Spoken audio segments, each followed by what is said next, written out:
Teams off to a 2-0 start, sweeping number 15 Baylor and TCU over the weekend. This week, the Badgers travel to Fayetteville, Arkansas for back-to-back matches with number 25 Razorbacks. Wednesday's match is on ESPN, Thursday's on ESPN+. Then this weekend is also a big weekend for the UW Fieldhouse when Wisconsin hosts Tennessee on Sunday at 1 p.m. Prior to that match, UW will raise the 2022 Big Ten Championship banner. Fans are recommended to be in their seats by about 12:45, as that'll happen prior to the 1 o'clock first serve.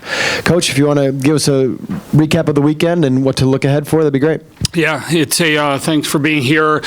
The first weekend playing always feels great to get something under your belt, get a couple matches against some really good teams, 2 NCAA tournament teams, and teams that were either ranked or knock on the door of being ranked. So good competition coming out of the gate. I thought a lot of our players had some good moments and a lot of moments where we were able to get back and watch some film and try to clean up. It's a really short turnover time this week. We leave tomorrow for a couple matches against Arkansas and then have a very short break before we play Tennessee. But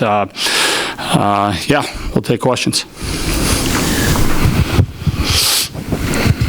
Kelly, I know it's early in the season and it's tough to get a gauge on where teams stand so early, but were you surprised at any of the results of the Big Ten teams, including Texas going down, Penn State getting beat? I mean, those are upsets. Any of that surprise you? The opening weekend, it's one thing with about any sport, right? Is I think you start seeing as you get a couple weeks under your belt, they're becoming a little bit less upsets, if you will. I think experienced teams that have been together have a huge advantage. I think it was 2014.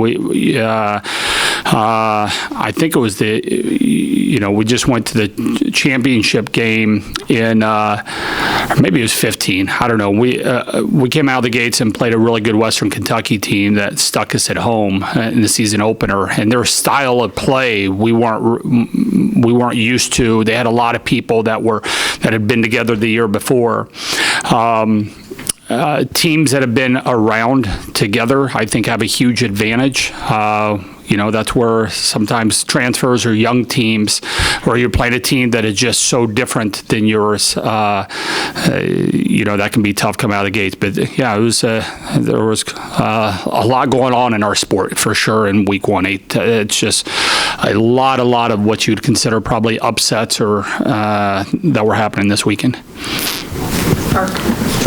Kelly, a couple years ago, you guys had a lot of these back-to-backs with, the same opponent. And I guess I'm wondering, one, what did you like about that setup, and two, how do you think it's a good fit for this particular group as you kind of, try to figure things out?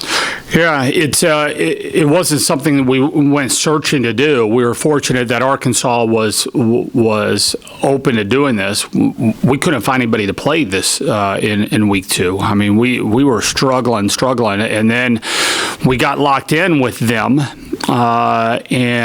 but another team that was going to their tournament had no interest in playing us, and they said we're already coming to Arkansas, but we won't play Wisconsin. And so and they presented an opportunity of saying, hey, this other team won't play you, but we'll play you twice if you want to do it. And so we're really grateful for that. It's a good team. It's an NCAA tournament team. Really good coach. I'm sure they'll give us some different looks from night 1 to night 2. Yeah, you're right. We did this in COVID in the Big Ten. It's it's different. Certainly playing back to back. I kind of prefer the way that we have it right now. But it is interesting watching 2 teams, the exact same team, and going back and making some adjustments and seeing if you're able to make those adjustments from one night to the next. So it's just a different challenge. Timmy didn't get in Saturday. What was your reasoning for that? For Timmy? I don't know if I had necessarily a reason for it. I can see us doing that from match to match, not just with Timmy, but with some other people. We've got 3 really good left side hitters, and trying to have each of them evolve, I think, would be something that is what we're hoping to do. Do you expect Yulia and Gulje to rotate all season long, or is that just something you were trying out in the first 2 games? That's the $1 million question, right? It's a good question. I don't think I've locked in on either one of those. I think both of them need to be on the court for us. Whether Gulje could be a libero or a DS. I could see Yulia being an outside, a libero, or a DS that we're setting out of the back row. I could see her fulfilling each of those positions, and so in the near future, it'll continue to rotate, and as we go through the season, it'll be something that continues to evolve. Kelly, going back to something you said 2 questions ago, there was a team that didn't want to play you. Does that happen very often? And not to out that team, but what was the reason given? They didn't want to play a team of our caliber, which for that particular time. One of the things we're finding is, it's hard. Sometimes it's easier to fill out your schedule when people are, when you're one of the first ones on a schedule. I think a level of team of where we're at, when teams are making their schedule and they've got, all right, tough team here, tough team here, tough team here, they don't want to fill in with somebody at where we are. And,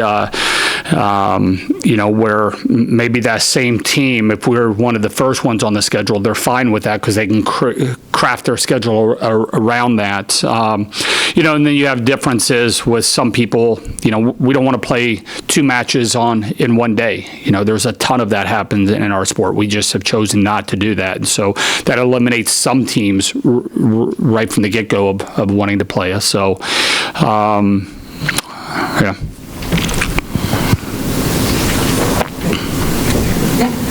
You seem to run out of subs against Baylor, especially with Yulia playing libero and having to rotate with Gulje.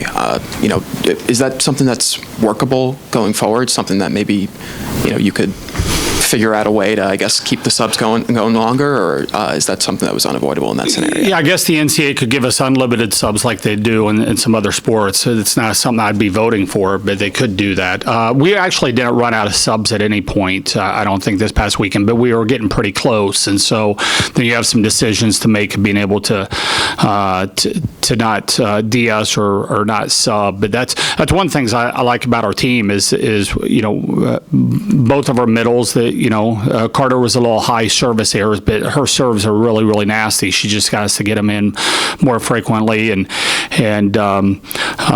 Caroline has a really good serve. So we don't need to have a service sub for either one of them. Our outsides, we don't have to DS for any of them, but we've got the flexibility. And so if we run out of, I don't plan on using so many subs that we're in danger of having to go to a 5-1. Hopefully that's not something that we're doing. But if we do, both of our setters every day in practice play front row. Every day in practice our opposites are playing the back row. So we can roll with it if that happens. Kelly, you kind of touched on a little bit ago, just all the lineup. Excuse me, the lineup things you're kind of working through. Communication is always important, but I guess I'm wondering, especially at this time of year, is it especially important with this group as you're kind of trying to figure things out that you make sure everyone is understanding what you're trying to do? It's huge. It's I just walked down here from practice. Sorry, I was a few minutes late, but that was what we were working on up there. Is how do we unclog some of those communication lines a little bit. Communication's really, really important, especially in our sport where you can't stop and hold the ball and get everybody situated. You've got to be able to roll and move forward. But we're mixing up lineups every single day in practice. So what we do in the matches isn't anything different. We don't go an A team versus a B team in practice. It's mixed every single drill. So they're used to playing with different people around them. Yeah. I'm sorry. I guess I was also thinking from the standpoint of the players understanding, like Timmy last week, understanding, hey, okay, there might be some matches that we figure things out that you might not play as much as you're used to playing. I guess from a coaching standpoint to a player, is that something, especially at this time of year, you really kind of hone in as you're trying to figure things out?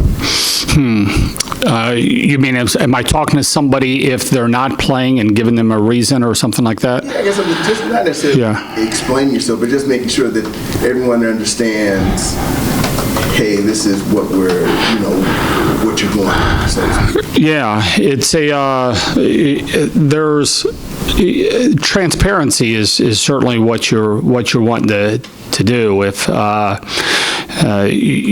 it's there's no guarantee of playing time. There's you come here where these aren't players that are trying to get individual awards or something. Those aren't anything with this team and the depth that we have. It's hard to get those Player of the Week awards or maybe even those end of the season awards because there's a lot of balance and in some cases like with this group it's